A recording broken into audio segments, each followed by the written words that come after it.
Good evening my dear student and viewer. आज जो मैं बात करने जा रहा हूँ खास करके यूपीएससी में हिंदी मीडियम वाले बच्चों के लिए। आखिर यूपीएससी में हिंदी मीडियम के बच्चों का रिजल्ट क्यों नहीं होता है? सबसे ज्यादा आपको देखेंगे यूपी और बिहार के जो हिंदी मीडियम के बच्चे होते हैं सबसे ज्यादा आपको तैयारी करने वाले आपको यूपीएससी में मिलेंगे, लेकिन वो यूपीएससी में सिर्फ जनगणना बनकर रह गया है, उनका रिजल्ट नहीं होता है। हर साल आप देखेंगे 20 से 30 25 40 आपको रिजल्ट देखने को मिलेगा। उसके पीछे की पूरी लॉजिक क्या है? और अगर आप भी चाहते हो कि आप यूपीएससी की तैयारी में आप सिर्फ जनगणना बन के मत रह जाओ, आपका रिजल्ट हो, तो आज ये वीडियो अंत तक देखना। पूरा स्ट्रैटेजी आपको मैं बताने वाला हूँ, खास करके हिंदी मीडियम वाले बच्चों चाहे इंग्लिश मीडियम वाले जो भी बच्चे हो, लेकिन हिंदी मीडियम वाले जरूर इस वीडियो को देखने की कोशिश करना।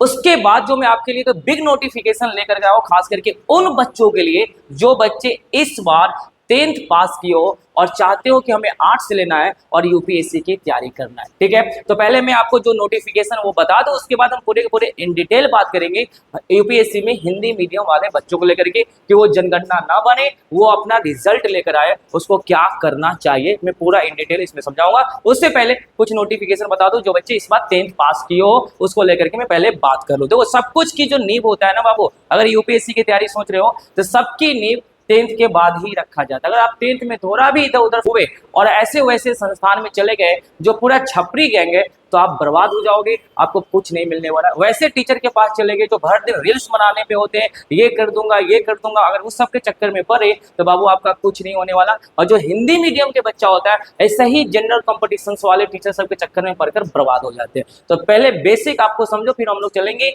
मतलब यूपीएससी में हिंदी मीडियम वाले बच्चों को लेकर के। सबसे पहले मैं बातें कर लूँ, खास करके जो बच्चे इस बार 10th पास किए हो, उसको मेरे संस्थान में जब आप पढ़ोगे तो आपको क्या क्या मिलने वाला है अगर आप आर्ट्स लेते हो तो मैं आपको सबसे पहले मैं बात कर दूं। ठीक है, बच्चे 10th के बाद हमारे पास जो एडमिशन लेते हैं खास करके आर्ट्स में, ठीक है, तो इस बात को समझने की कोशिश करो।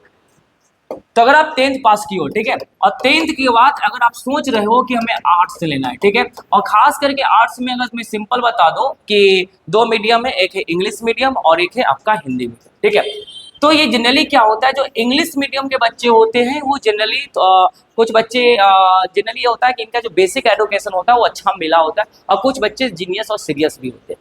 लेकिन हिंदी मीडियम में क्या होता है कि उनका जो बेसिक एजुकेशन जो होते हैं वो बिल्कुल अच्छा नहीं होता है, बिल्कुल अच्छा नहीं होता। हो सकता है कुछ बच्चे का बेसिक एजुकेशन अच्छा हो, लेकिन बच्चे हिंदी मीडियम में सीरियस होते हैं लेकिन उनका बेसिक एजुकेशन बिल्कुल अच्छा नहीं होता है। और वो बच्चे अगर तुम आर्ट्स ले लिए हो, ठीक है, और जैसे तैसे कोचिंग में चले जाओगे तो आप पूरे बर्बाद हो जाओगे। अगर आपका सपना है आईएएस बनने का तो आप ये ढूंढो कि आपका एक बेस्ट स्ट्रैटेजी आपको 11th और 12th में बना के दे सके, जिससे आपका आगे का जो प्लान है वो अच्छा हो सके, वो अच्छे से एग्जीक्यूट हो सके। तो सोचो, मैं यहाँ पे खास करके निष्ठा आर्ट्स में अपने बच्चों को मैं कैसे पढ़ाता हूँ, ध्यान से समझना।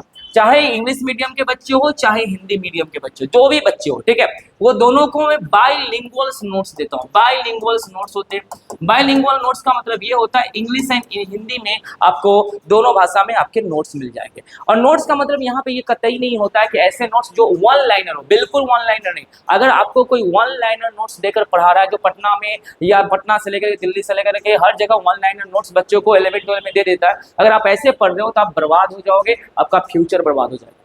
हम लोग बच्चों को यहाँ पे प्रॉपर पिक्टोग्राफिक नोट्स देता हूँ, हर कुछ आपको बेहतरीन तरीके से यहाँ पे आपको हर चैप्टर को डील करके बच्चों को प्रोवाइड किया था, जिससे आप इवन अगर आप 12th में अच्छे से पढ़ते हो तो आपको, अगर मेरे संस्थान में अगर 12th आप पढ़ते हो तो आपको अलग से सीयूटी के डोमेन की तैयारी करने नहीं पड़ेगा। आराम से आप सीयूटी की तैयारी आपका 12th में ही हम बच्चों को करवा देते, अलग से पढ़ने की आवश्यकता आपको नहीं पड़ेगा। इस बात को आप ध्यान से समझना, ठीक है। तो एक तो बाइलिंगुअल नोट्स मिलेंगे, ठीक है, वो भी यूपीएससी एंड बीपीएससी पैटर्न पे बेहतरीन नोट्स आपको यहाँ पे मिलेगा। इतने मोटे मोटे आपको बेहतरीन नोट्स होंगे, वन लाइनर बिल्कुल नहीं होगा, सब कुछ इसमें होगा। उसके अलावा आपको क्या मिलने वाला है, तो आपको क्लास नोट्स मिलेंगे। क्या मिलेंगे? Class note. जो भी चीजें आपको क्लास में पढ़ाए जाएंगे वो भी आपको एक बेहतरीन नोट्स हो गया। उसके अलावा आपका जो एनसीईआरटी होगा वो भी हम बच्चों को पूरा इन डिटेल पढ़ाते हैं। इसलिए पढ़ाता हूँ एनसीईआरटी कि बाद में चलकर उसको कोई फिर से दोबारा एनसीईआरटी ना पढ़ना पड़े, तो एक एक लाइन एक एक पॉइंट एनसीईआरटी का, ठीक है। उसके अलावा जब आपका चैप्टर समाप्त हो जाएगा, ठीक है, जो भी चैप्टर जैसे हिस्ट्री में या पॉलिटी में या ज्योग्राफी में किसी में अगर चैप्टर समाप्त हुआ, तो मैं बच्चों को, जैसे मान लो 20 से 25 पेज का एक चैप्टर है, तो मैं बच्चों को या 20 से 25 पेज का या 10 से 15 पेज का एक चैप्टर है बुक में, एनसीईआरटी बुक में, तो मैं बच्चों को ये सब मतलब सिखाता हूँ कैसे उसको एक पेज में नोट्स बनाना सीखे जिसमें सब कुछ हो जाए, जिसमें सब कुछ हो और एक पेज में शॉर्ट्स नोट्स। तो मैं बच्चों को प्रॉपर, देखो यहाँ पे मैं बच्चों को प्रॉपर शॉर्ट्स नोट्स बनाना भी सिखाता हूँ। आप यहाँ पे देख पा रहे होंगे, यहाँ पे आप देख पा रहे होंगे, ठीक है। तो एक तो आपको ये हो गया। उसके बाद आपको डेली होमवर्क मिलेगा, जो भी चीजें हम क्लासरूम में पढ़ेंगे उसका डेली होमवर्क मिलेगा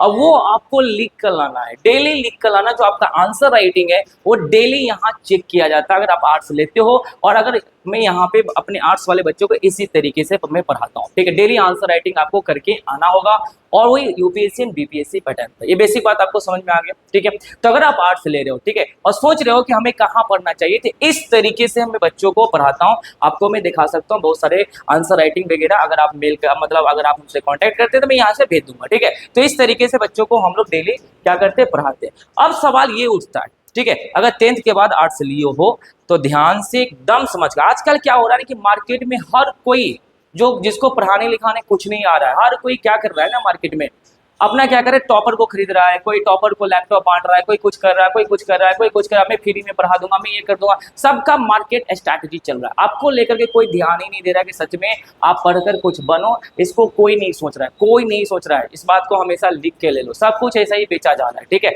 कुछ लोग है, कुछ जेन्युइन लोग है, वो सोच रहा है कि नहीं बच्चों का भलाई हो या बच्चों के साथ अच्छा हो। समझ में आ गया। जनरली मैं बता दूं कि यहाँ पे आपको क्लैट से लेकर के सीयूटी से लेकर के 6 से 12 एनसीईआरटी बैच यूपीएससी के लिए होता है, सब कुछ की यहाँ पे तैयारी प्रॉपर होती है। और साथ साथ आपका आर्ट्स की भी तैयारी होती है, जहाँ पे बच्चे प्रॉपर अभी से ही यूपीएससी पैटर्न पे पढ़ सकते। जो भी बच्चे इच्छुक हो और चाहते हो कि निष्ठा आर्ट्स में पढ़ना, ये जो संस्थान है ये पटना भिगना पहाड़ी में, आप चाहे तो आकर यहाँ एडमिशन करा सकते हो। एडमिशन शुरू हो चुका है। और खास करके जो बेसिक बात बता दो, 10 अप्रैल 2026 से आपका खास करके आर्ट्स का 11th का जो न्यू बैच है वो शुरू होने जा रहा है। ये मेरा ऑफिशियल नंबर है, आप इस पे कांटेक्ट कर सकते हो, ठीक है। तो आई होप कि किन्हीं भी बच्चों को कोई भी डाउट हो तो आप इस ऑफिशियल नंबर पे हमसे आप कांटेक्ट कर सकते हो। 11th की जो बैच है वो आपको जनरली आपको 10 अप्रैल 2026 से शुरू होने जा रहा है। 12 की बैच शुरू हो चुका है, तो जो भी बच्चे चाहते हो पढ़ना तो 12 की बैच शुरू हो चुका है, आप आकर आप इंक्वायरी कर सकते हो, आप आकर पढ़ सकते हो। आई होप ये था आपका जनरली, मैं आपको ये बता दूं कि ये आपके 10th और जो बच्चे आर्ट्स की तैयारी करो इनको लेकर के ये इन्फॉर्मेशन था। अब हम लोग चलते हैं मेन मुद्दे पे, ठीक है। मेन मुद्दा क्या था, तो मेन मुद्दा ये था कि जो बच्चे यूपीएससी का तैयारी कर रहे हो, ठीक है, और जो हिंदी मीडियम के बच्चे हो, आखिर उनका रिजल्ट क्यों नहीं होता है, आखिर वो जनगणना बनकर क्यों रह गया है, उनका आखिर 20 से 25 या 30 नंबर ही मतलब 30 बच्चे ही पास हो पाते, गिन चुन कर 40 बच्चे, और सबसे ज्यादा यूपीएससी में हिंदी मीडियम का कोचिंग है और सब मसीहा बना हुआ है। आखिर इसके पीछे लॉजिक क्या है, आखिर आपका रिजल्ट क्यों नहीं होता है, इसके पीछे का सबसे बड़ा कारण मैं आपको बताने वाला हूँ। ये आप बेसिक जो कारण है ना, ये 6 कारण अगर आपको समझ में आ गया, 6 से 5 कारण अगर आप अच्छे से रिकॉग्नाइज कर लिए तो ये लिख के ले लो, आपका जो यूपीएससी में जो रिजल्ट है ना वो कोई नहीं रोक सकता है, अगर आप 5 कारण पे अच्छे से फोकस करते। देखो क्या क्या होता है, हिंदी मीडियम जो बच्चे होते हैं ना, हिंदी मीडियम बच्चे, उनका जो खास करके जो बैकग्राउंड होता है वो अच्छे नहीं होते। या तो वो रटता है, या तो वो सिर्फ हिस्ट्री पढ़ रहा होता है, सिर्फ वो रटता है, ठीक है, उसका बैकग्राउंड अच्छा बिल्कुल नहीं होता। और वैसे ही गधे टीचर सब, ये गधा नहीं, ऐसा ही बहुत सारे छपरी टीचर सब जो होता है वो बच्चों को मिल गया होता है, हिंदी मीडियम के बच्चे को, और हिंदी मीडियम बच्चा उसी में खुश होता है। तो जनरली क्या है, अगर आप हिंदी मीडियम से हो और आपने 11 12 सब बेकार कर लियो ऐसा ही छपरी टीचर के पास पढ़कर, तो एक काम आप करो, ठीक है, यूपीएससी में जाने से पहले एक काम करो, फर्स्ट ईयर सेकेंड ईयर तक आपका किसी भी हालत में 6 से 12 एनसीईआरटी क्लियर कर लो अच्छे कंसेप्ट के साथ। अब यहाँ पे भी ये नहीं करना है किसी ऐसे कोचिंग में चले गए जो 6 से 12 एनसीईआरटी पढ़ा रहा, पढ़ लिए मेरा कंप्लीट, नहीं नहीं, ऐसे नहीं करना है, ध्यान से ऐसे करना है, आपको पूरा खुद से कंप्लीट करना है। और वैसे टीचर से को पकड़ना है, समझ में आ रहा है ना, जो आपको हाथ पकड़ के समझा सके कि एक एक पॉइंट का क्या मतलब होता है। अगर ऐसे टीचर नहीं मिल रहा है तो कुछ नहीं होगा, फिर आपने 11 12 जैसे बर्बाद किए हो ऐसे ही यूपीएससी की तैयारी में आपका बर्बाद हो जाओगे, और वैसे टीचर के आप जनगणना बंद कर जाओगे और उसके कोचिंग का मटेरियल बंद कर जाओगे पैसे कमाने वाला, उसके अलावा कुछ नहीं होने वाले होगा, ठीक है। तो सबसे पहले आप वैसे लोगों को खोजो, कोई मेंटोर मिल जाए या कोई ऐसे टीचर जो आपको 6 से 12 अच्छे से आपको एक एक चीजें बता कर समझा सके, पढ़ा सके, ऐसे टीचर को खोजो जो आपका पूरा बेसिक कंप्लीट कर देगा। उसके बाद क्या करना है, आप लोग करते क्या हो, कुछ भी पढ़ लेते हो हिंदी में, जो मिला किसी ने बता दिया ये पढ़ो, कल्ट मान दो ना। हिंदी मीडियम के बच्चे क्या होते हैं, किसी को जल्दी भगवान मान लेता है, और होता है क्या है कि इसने ये बोला है तो यही पढ़ूंगा। आपको सब कुछ नहीं पढ़ना है, वही पढ़ना है जो आपके लिए जरूरी हो। तो best standard book and material आपको पढ़ना है, सब मटेरियल नहीं पढ़ना, बेस्ट स्टैंडर्ड बुक। आप क्या करते हो, 10-12 को हिंदी मीडियम के टीचर को देख लिया, अरे भाई ये तो अच्छा, ये इसको भगवान बना दिए, और उसका हर मटेरियल पढ़ रहे हो, कुछ नहीं होने वाला। इंग्लिश मीडियम का बच्चा ये सब गलती नहीं करता है। इंग्लिश मीडियम के बच्चा किसी टीचर को कल्ट मानता ही नहीं कि भगवान है भगवान है, कुछ नहीं मानता है। वो सिंपल ये करता है कि ये अगर वो ये मटेरियल अच्छा है तो ये मटेरियल को 50 बार पढ़ता है। तुम लोग क्या करते हैं, हिंदी मीडियम वाला जितने भी आप लोग बच्चे हो हिंदी मीडियम का, वो हर हिंदी मीडियम के टीचर को भगवान मान बैठ जाता है। उसने ये बोला है, इसने मसीहा नहीं ये बोला, ये मसीहा नहीं ये बोला, ये मसीहा नहीं ये बोला, और सबका मसीहा का मटेरियल बैठ कर पढ़ रहे हो तो कुछ नहीं होगा। बेस्ट बुक और स्टैंडर्ड जो मटेरियल होता है वो आपको पढ़ना पड़ेगा, स्टैंडर्ड बुक आपको पढ़ना पड़ेगा, ठीक है। उसको लेकर के आप सोच रहे हो कौन से मटेरियल अच्छा हो सकता है, कौन सी जो बुक है वो बेस्ट हो सकता है, तो आप हमें इंस्टाग्राम पे जाकर के, मेरा जो आईडी है RK Nitin 9, उस पे जाकर के मुझे SMS कर सकते हो, या यूट्यूब के कमेंट बॉक्स में कमेंट कर सकते हो, ठीक है। जैसे ही कमेंट आएगा, जो भी बच्चे का कमेंट आएगा, मैं वहां से आपके कमेंट का जवाब दूंगा और वहां पे बता दूंगा कौन कौन से बुक अच्छे होते हैं जो आपको हिंदी मीडियम के बच्चा को प्रॉपर पढ़ना चाहिए। तीसरा पॉइंट जो आपको ध्यान देना है, क्या देना है, एग्जाम वेटेज सब्जेक्ट पढ़ो। एग्जाम वेटेज सब्जेक्ट, आप लोग कुछ भी पढ़ लेते हो, कुछ भी पढ़ ले, तो जहां कोई जो भी हिंदी मीडियम का टीचर ने सेमिनार लॉन्च किया वहां पे चले जाते हो, उसने आज जो बताया आज से वही पढ़ना शुरू कर। फिर कोई मसीहा आया, फिर उसने कुछ बता दिया, फिर उसका पढ़ना शुरू कर। फिर कोई मसीहा आया, उसने कुछ बता दिया, उसका पढ़ना शुरू कर देते हो, तो नहीं होगा रिजल्ट। इंग्लिश मीडियम के बच्चे ये सब काम नहीं करता, चुपचाप बंद कमरे के अंदर में एक मटेरियल, 2 मटेरियल, 3 मटेरियल, जो बेहतरीन मटेरियल है वो बैठकर पढ़ रहा होता है। बार बार कोई सेमिनार ये सब चीजें अटेंड नहीं करता, ये बेसिक बात। आप लोग क्या करते हो, कहीं भी भीड़ लगाने चले जाते हो, मसीहा आ रहा है, कोई मसीहा नहीं होता है बाबू। देखो सिंपल, जब स्टेट एजुकेशन अच्छे से नहीं दे सकता है तो प्राइवेट सेक्टर से तुम उम्मीद करके बैठो। अच्छे से समझो इस बात को, बाकी मैं आपको बता दूंगा, ठीक है।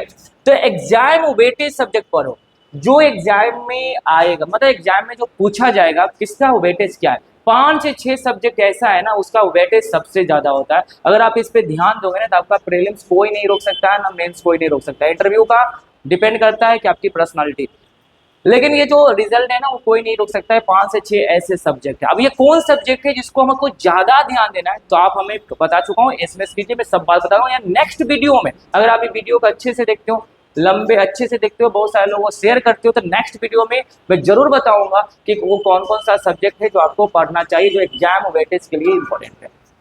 उसके बाद जो सबसे इंपॉर्टेंट है, सी सेट। बहुत सारे जो बच्चे होते हैं ना, सी सेट को पढ़ते ही नहीं हिंदी मीडियम वाले बच्चे। अरे एग्जाम होगा, प्रीलिम्स आएगा तब देख लूंगा, ऐसा नहीं होता है। आपको सी सेट जब पढ़ रहे हो हिंदी मीडियम, तो सी सेट अभी से ही शुरू करो।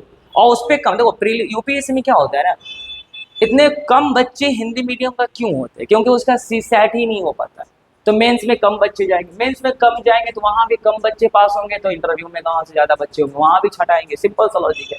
तो आप पहले ये कोशिश करो कि मैक्सिमम रिजल्ट प्रीलिम्स में हो सके, तो इसके लिए आपको सी सेट पे फोकस करना पड़ेगा रैशनैलिटी के साथ। समझ में आ गया। उसके बाद जो लास्ट पॉइंट जो मैं आपको बता रहा हूँ, 5वां पॉइंट, ये ध्यान समझना, rational thinking and problem solving method को आपको लाना पड़ेगा। जो भी हिंदी मीडियम के बच्चे कविता ये सब जो करना शुरू करते हो ना, वो सब नहीं करना होगा, ठीक है। आपको रैशनल थिंक, जो भी चीजें आप पढ़ रहे हो ना उसमें सोचना शुरू करो और उसको सॉल्व मेथड, मतलब जो भी प्रॉब्लम है उसको सॉल्व करने के तरीका ढूंढो, ठीक है। अगर ये सब देखो, फाइनली UPSC क्या चाहता है, गवर्नमेंट ये चाहता है कि मेरे पास जो ब्यूरोक्रेट आए, मेरे पास जो ऑफिसर आए, वो मतलब वो ऑफिसर आए जिसमें प्रॉब्लम सॉल्विंग कैपेसिटी हो, ना कि वो क्रैमिंग कैपेसिटी हो, रटने की क्षमता वाले। हमारे पास प्रॉब्लम सॉल्विंग लोग आए, समझ में आ गया, जो प्रॉब्लम को सॉल्व करें। तो बेसिक बात है, आपको समझ पा रहे हो, ये 5 स्ट्रैटेजी पे आपको फोकस करना है, ठीक है। उसमें से खास करके 2-3 जो चीजें हैं, अगर आप चाहते हो कि मैं आपको बता सकूं, अगर ये 5 स्ट्रैटेजी पे अगर आप फोकस कर दिए तो आपका हिंदी मीडियम में कोई रिजल्ट नहीं रोक सकता। लेकिन हिंदी मीडियम का बच्चा ये सब करता नहीं। हिंदी मीडियम का बच्चा क्या करता है, आज कोई मसीहा का सेमिनार है, वहां पहुंच गया, उसने जो बताया उसको पढ़ना शुरू कर देता है। दूसरे दिन कोई मसीहा और आया, उसका पढ़ना, तीसरा दिन और मसीहा, चौथा दिन कोई ना कोई मसीहा आते रहते, बेचारा पढ़ता रहता है और पूरी वो जनगणना बनकर पूरे यूपीएससी के मार्केट में भटकता रहता है, खत्म हो जाता है। जनरली यही हो। और जीवन में एक बात याद रखना, अगर ऐसा कर रहे हो ना तो तुम्हारा जो स्टूडेंट लाइफ है आपका वो सहतूत बन जाएगा। इस बात को हमेशा याद रखना। अगर चाहते हो कि हिंदी मीडियम में आपका रिजल्ट हो तो आप इस 5 स्ट्रैटेजी पे फोकस करना है। ये बेसिक बात आप समझ जाओ, ठीक है। और मेरे यहाँ 6 से 12 एनसीईआरटी का बैच चलता है जहाँ पे मैं बच्चों को प्रॉपर 50 पेज में, 50 पेज में 6 से 12 एनसीईआरटी का बेहतरीन उसको आप मतलब खुद से उसको नोट्स बनाना सिखाया हूँ,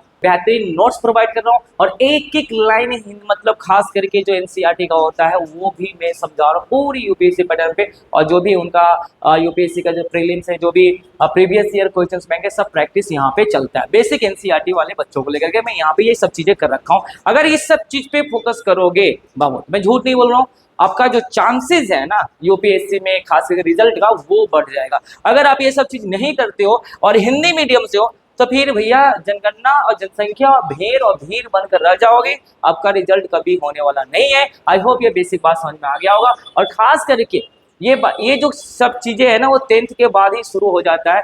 जो बच्चे 11th में जा रहे हो, आर्ट्स ले रहे हो और इस तरीके से नहीं पढ़ोगे तो कुछ नहीं होने वाला, कुछ नहीं होने वाला। इस बात को लेकर लग।